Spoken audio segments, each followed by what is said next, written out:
பாகிஸ்தான், இலங்கை மற்றும் Zimbabwe cricket அணிகளுக்கு இடையிலான முத்தரப்பு T20 தொடர் பாகிஸ்தானில் நடைபெற்று வருது. இந்த போட்டியில் அதிகமாக விமர்சனங்களை சந்தித்த ஒரு அணி அப்படின்னு கூட இலங்கை அணியை சொல்லலாம். இலங்கை அணிக்கு என்ன நடந்தது, ஏன் இந்த போட்டியில் சிறப்பாக விளையாடலை, என்ன நடந்தது, வீரர்களுக்கு என்ன நடந்தது அப்படின்ற மாதிரி நிறைய விமர்சனங்கள் முன்வைக்கப்பட்டு வந்தது. காரணம் பாகிஸ்தான், ஜிம்பாப்வே அப்படின்னு இந்த தொடரில் இரண்டு அணிகளிடையுமே அதிகமாக தோல்வியை சந்தித்திருந்த ஒரு அணியாக இலங்கை அணி இருந்தது. இப்படி இருக்கும்போது இலங்கை அணிக்கு கடைசியாக 2 சான்ஸ் இருந்துச்சு. அதாவது இறுதிப் போட்டிக்கு இலங்கை அணி முன்னேறணும் அப்படின்னா ஜிம்பாப்வேயை வீழ்த்தணும்.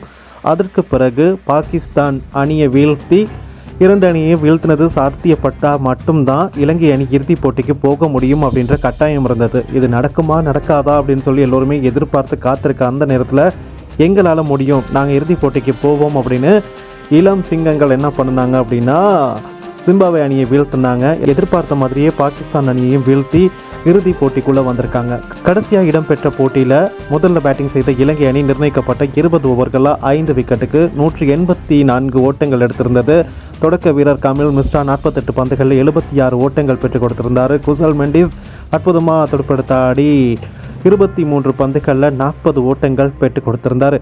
185 ஓட்டங்களை வெற்றி இலக்காக கொண்டு துடுப்படுத்தாடி இருந்த பாகிஸ்தான் அணிக்கு கேப்டன் சல்மா ஆகா தனியாக போராடி அரைச்சதத்தை கடந்து 63 ஓட்டங்களை பெற்றுக் கொடுத்திருந்தார். மற்ற வீரர்கள் பெருசாக விளையாடலை.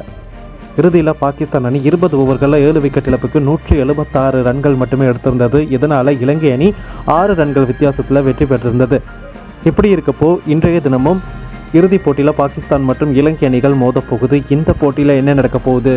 ஏற்கனவே நடந்த போட்டியில் மாதிரி இலங்கை அணி பாகிஸ்தானை வீழ்த்தி மகுடம் சூட போகுதா, இல்லை பழி தீர்க்கிறதுக்காக பாகிஸ்தான் அணி இலங்கையை பந்தாட போகுதா அப்படின்ற நிறைய கேள்விகள் இருக்குது.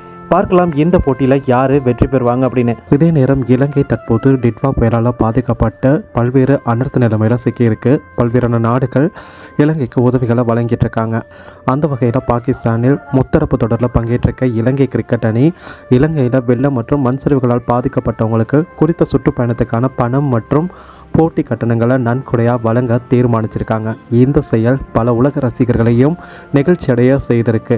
நாட்டுக்காக விளையாடக்கூடிய இந்த வீரர்கள் அவங்களுக்கு கிடைக்கக்கூடிய தொகையும் சேர்த்து இந்த பயணத்துக்கான முழு தொகையுமே இலங்கைக்காக அர்ப்பணித்திருப்பது பலரையும் திரும்பி பார்க்க வைத்திருக்கு. இலங்கை அணியினுடைய தலைமை பயிற்சியாளர் சரத் ஜெயசூரிய இந்த விடயத்தை உறுதிப்படுத்தியிருக்காரு. இது தொடர்பாக அவர் என்ன சொல்லியிருக்காருன்னா, எங்கள் நாட்டில் நிலவக்கூடிய பேரழிவு மற்றும் வெள்ளப்பெருக்கு, நிலச்சரிவு இதெல்லாத்தாலையுமே இதில் நிறைய மக்கள் பாதிக்கப்பட்டிருக்காங்க. சக இலங்கையராக இந்த நிலைமையை நினச்சி நாங்கள் ரொம்பவே வருத்தப்படுறோம். அந்த வகையில் பாகிஸ்தான் தொடருக்கான சுற்றுப்பயண தொகையும் போட்டி கட்டணங்களையும் பாதிக்கப்பட்ட மக்களுக்கு உதவியாக்க நன்கொடையாக வழங்க நாங்கள் தீர்மானிச்சிருக்கோம். நாங்கள் நாட்டுக்கு திரும்பிய பிறகு இன்னும் பல உதவிகளை செய்கிறதுக்கும் தயாராக காத்திருக்கோம். இந்த கடினமான நேரத்தில் எல்லோருமே தயவுசெய்து பாதுகாப்பாக இருங்க.